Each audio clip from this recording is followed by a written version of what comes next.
Have you ever been on a skincare site and thought, this looks clean, but why am I still confused? That is the paradox of the ordinary.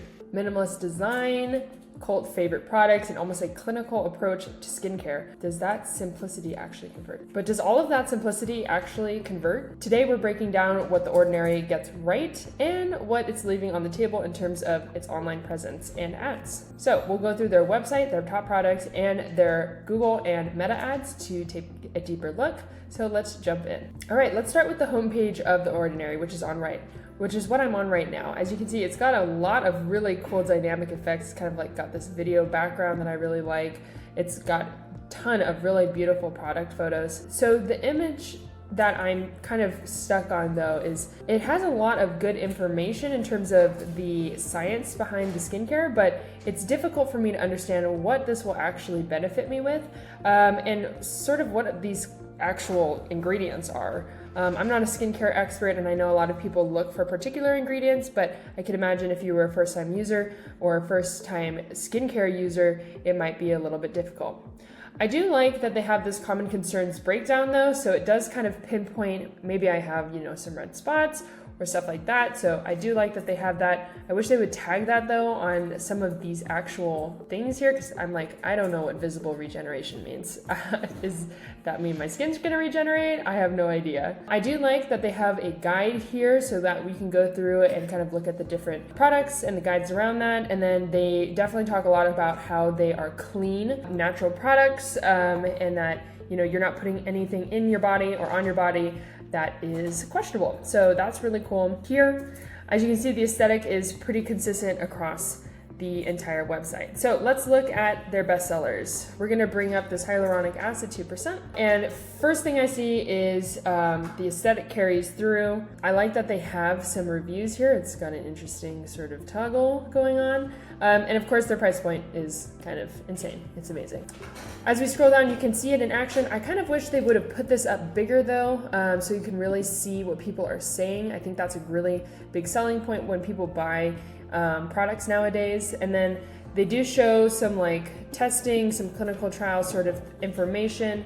And it's interesting too, they actually have a regimen section, so you can actually go through and build a regimen. I would have moved that cookies bar so that it's easier to get into this quiz, especially if you are not a digital native, like a young person.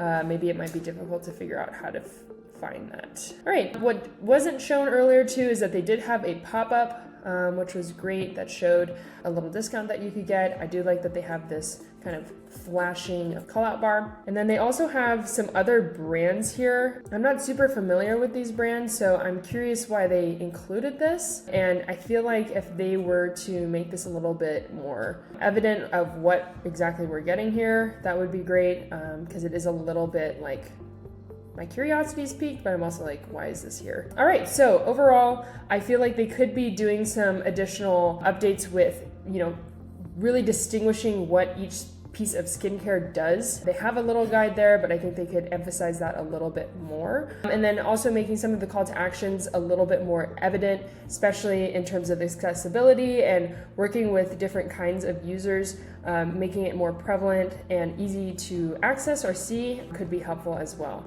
Overall though, the aesthetic is very clean and consistent across their brand, so I do like that. All right, let's pop over to their Google ads. So they are running Google ads. They're running a bunch of ads, as you can see here.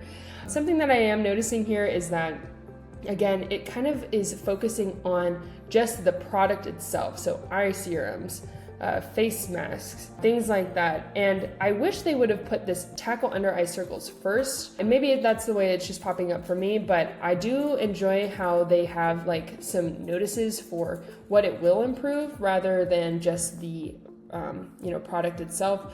As you can see here, it has some really clean product photos.